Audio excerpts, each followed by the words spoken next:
Hey, everybody, welcome to day 11, right? We are in Ecclesiastes chapter 3, verse 1 through 2, a time for every season. When I've read this, it was so powerful because it put a lot of things into perspective.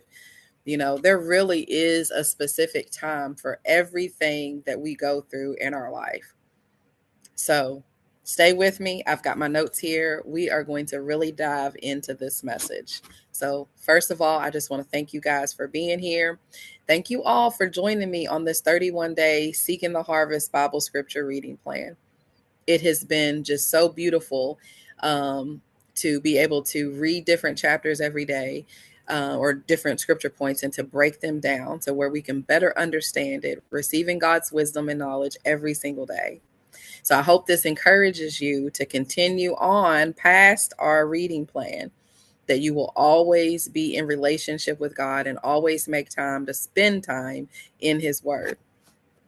So this season, you have to declare that it is not your final destination. Okay. Understanding God's timing is so important because we got to recognize the different seasons that we may be in.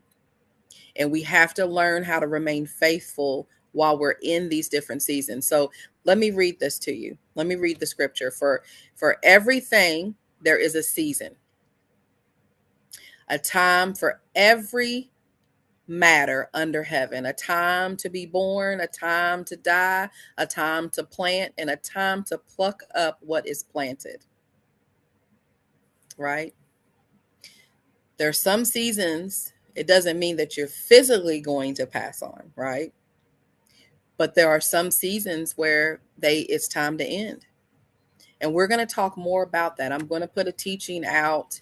It should be available this weekend. That's going to be very powerful. It's going to be about different seasons coming to an end, and how sometimes we grieve those seasons and sometimes we don't understand it. But when we start to understand it, when we lean on God, we realize that it was only for His glory. That sometimes we have to close up certain seasons. Some seasons have to come to an end so that we can be birthed into a new season for God's glory. So when God changes the season, so there is moments in life, where we can become frustrated. Maybe one thing worked in our lives during this season, and then we get in the next season and things are just not working out, right? So sometimes we can say, this used to feel familiar, but now I don't even understand it. Now I don't even know how to move in it, right? Or sometimes the things that we expected to happen just didn't happen the way that we expected them to happen, right? So in this chapter, it's kind of like we can ask God, why did you change everything up, right? Why has everything changed? So in this passage, it gives us a different perspective.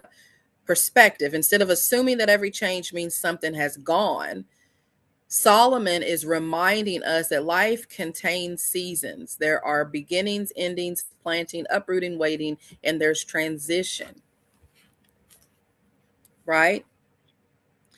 So the central truth of this message is that a change in season doesn't mean that God changed His faithfulness. It does not mean that He is not still on the throne. It doesn't mean that He has given up on you. Sometimes God is teaching us how to recognize what different seasons require from us. Sometimes God is teaching us how to recognize what different seasons require. This is wisdom literature associated with Solomon and presented through the voice of the preacher. So this book examines life under heaven, right? It wrestles with all kinds of work, achievement, pleasure, wisdom, mortality, and the passing of time. It doesn't pretend that life is simple, this passage, right? It acknowledges the reality rather than us avoiding things and experiences that we know we've got to experience one day, right? Being a human being doesn't mean that we're always going to be content with every season that we may be in. So we're looking through the lens of time and seasons rather than expecting every moment to remain the same. That some things have to change. Some things have to change. For everything, there is a season, a time for every matter under heaven.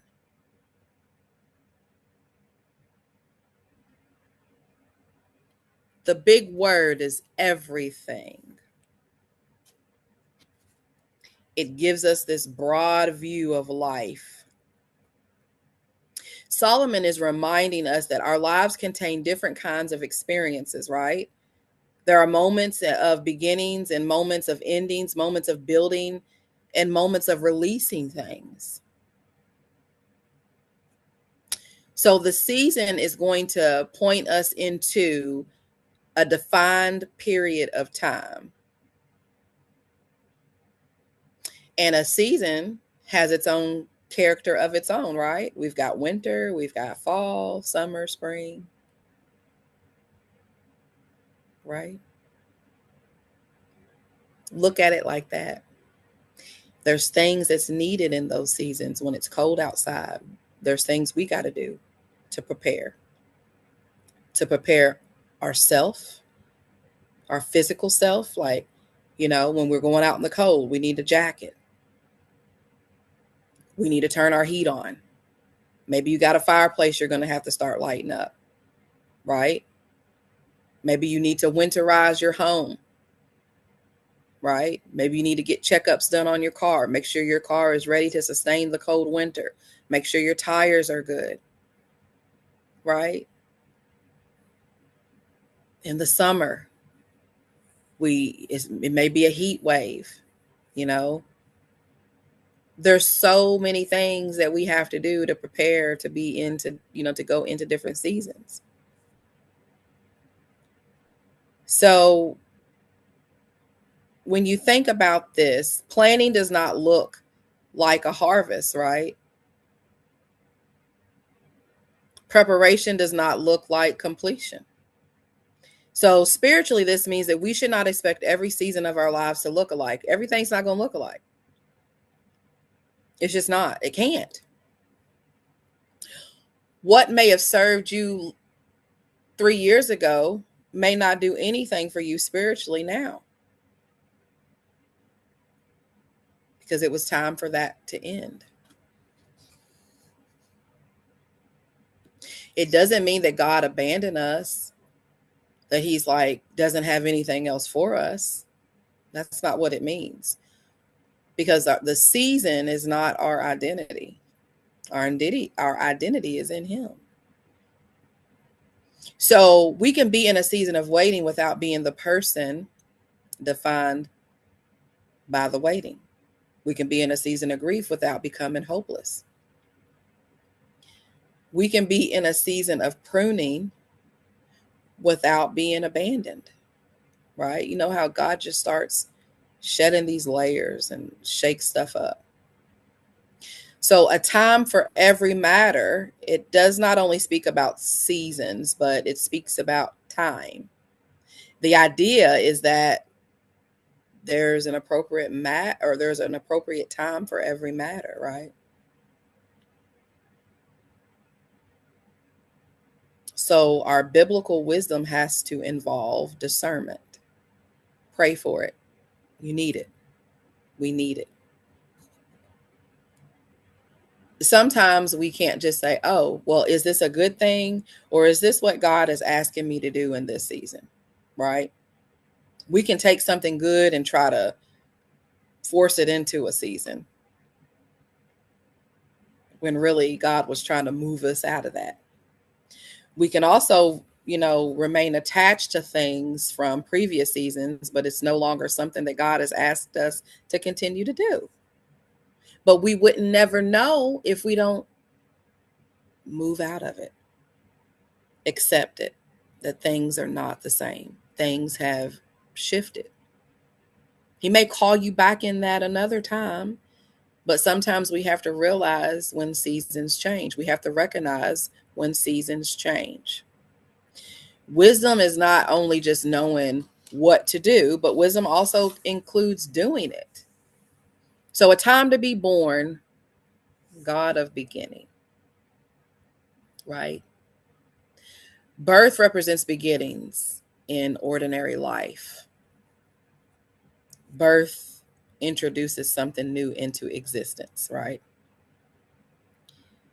But spiritually, we cannot recognize a season that God has for us if we don't open ourselves up to receive it, right? God allows something new to emerge in us when we open ourselves up to receive what he wants to pour inside of us spiritually. So there's always going to be a new assignment, a new opportunity, a new responsibility, a new relationship, a different kind of mindset, a different ministry expression, a different direction. They can be exciting, but they can also be uncomfortable when we're not used to being in a different season because we might have been in this other season way too long. Could have been in it longer than he asked us to be in it. I can attest to that. We could have been in a season longer than he ever called us to stay in it. That's why things were feeling a little tight, a little wonky. That's why it felt like we just weren't being filled because we had no business staying in it that long. It could be anything, relationships, jobs, all kinds of things can happen. A time to die. God can use endings. So let me explain. Solomon is speaking about the reality of human mortality, right? So the language of the ending gives us this framework, okay, for recognizing that chapters do come to an end, right? We often celebrate beginnings, but grieve endings, right? Always. Yet an ending does not automatically equal a failure, you know? It's because the purpose in that or in them has been fulfilled. Some doors close because the season has changed.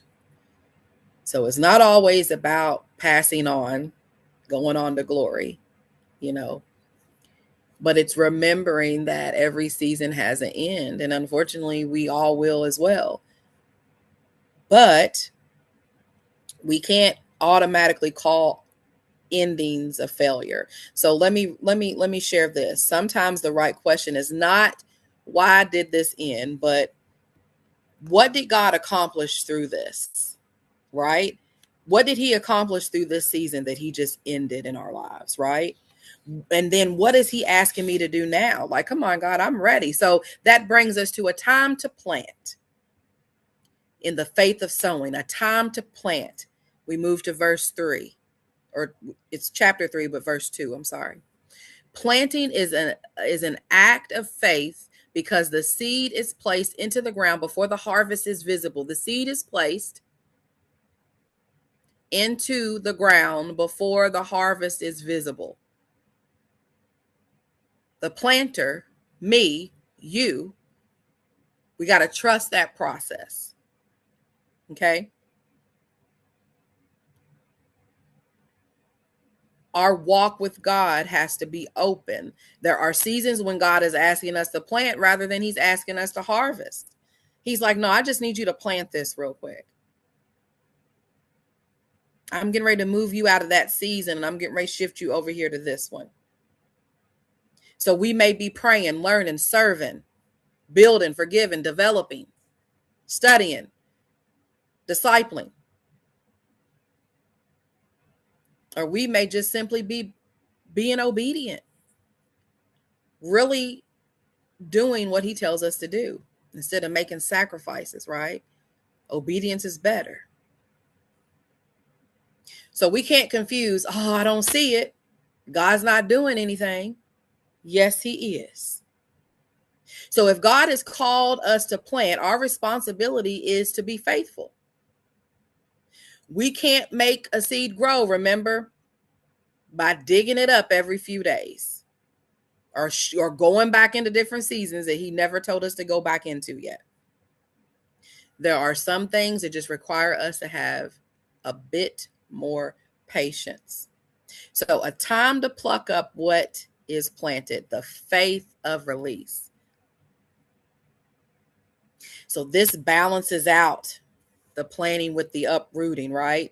There's a time to begin, a time to remove. This is where discernment becomes so important because there are things that we must release, as we've learned, when seasons end. There's also things that may need to be uprooted when things feel unhealthy, or or old mindsets, fear, destructive patterns, false expectations, or being attached to something that is moving us away from God. Sometimes we can be attached to all kinds of people, places, and things that aren't reeling us in to spend time with God, but they're moving us from him. The danger of fighting the season as we get ready to come to an end soon of this teaching is one of the most exhausting things we can do is fight the reality of the season that we're in. Because sometimes we may try to rush what requires patience, or we may cling on to a season that we're just not ready to let go of, that God done already told us to release. Sometimes we might keep asking God to restore what he is asking us to release. Imagine that. Or we could be in this waiting season where God is telling us to get back to planting. So we have to ask ourselves, are we trying to harvest when God is calling us to plant? Are we trying to keep planting something that God has asked us to release already? Am I being called to do something?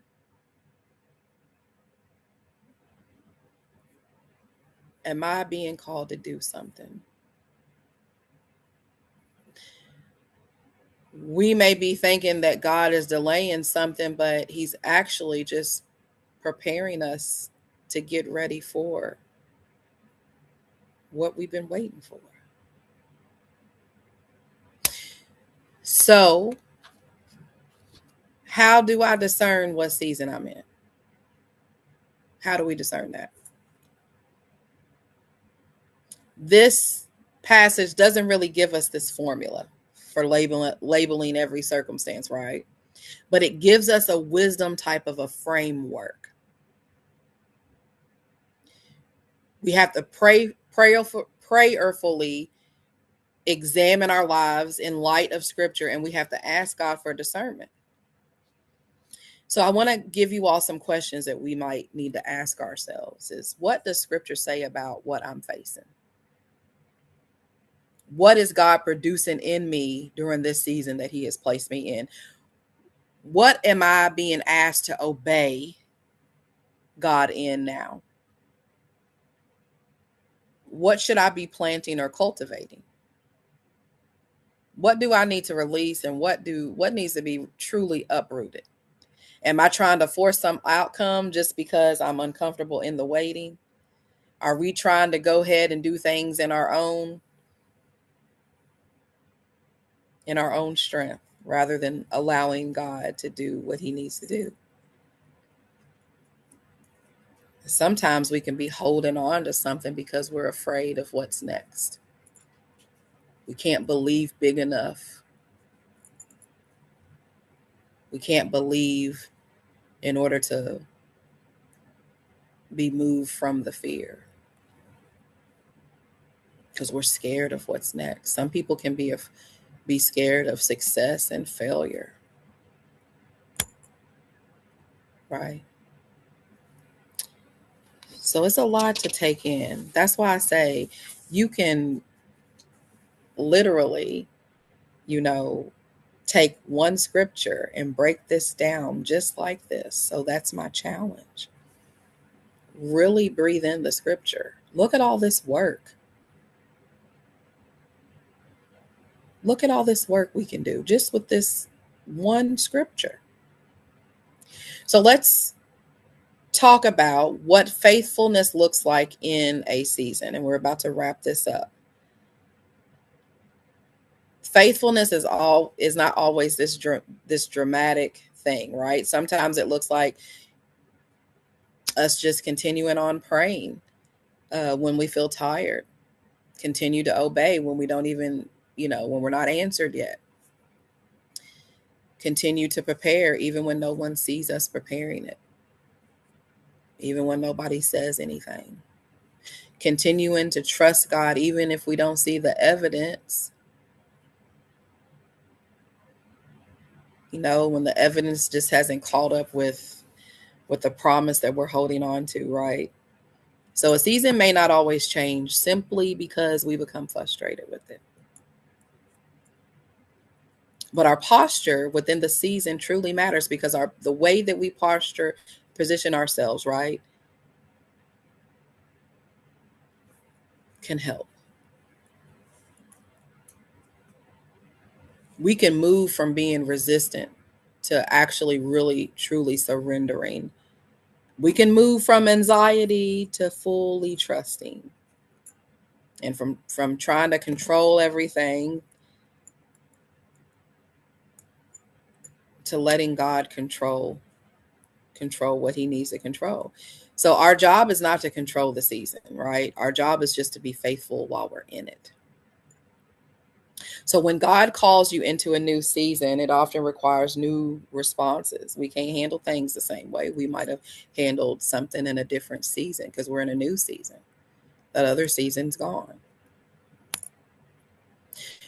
We worked previously, on some things, and how we did it may not work the same way in the new season.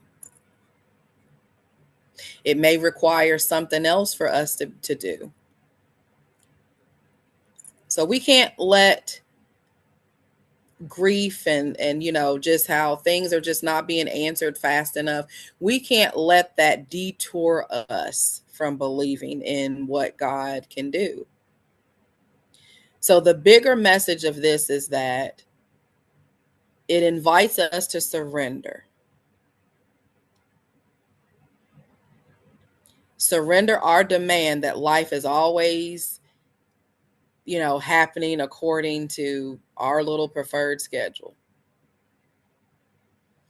God is not asking us to understand every single season completely. He's teaching us, right? He's teaching us to live wisely within the season that we have been given. So there is a time to begin, a time to end. There's a time to plant. There's a time to uproot. And in every season, God remains worthy of our trust. It does not matter. So let me give you some teaching takeaways. Every season has a purpose. We may not understand the purpose immediately, but God is with us. We can ask God what he wants to teach us and what he wants to produce in us. Every season requires discernment. Do not assume that yesterday's instructions automatically become today's instructions.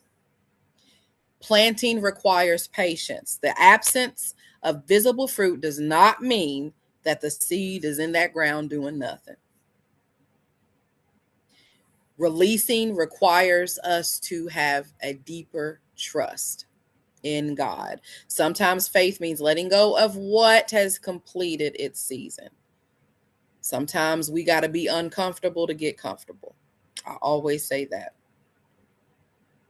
A season doesn't always mean that that's our identity, but What you are walking through right now does not have to define where you'll always be. And lastly, God is still God in the transition. You can trust him when seasons begin, while you're walking through it, and when it changes.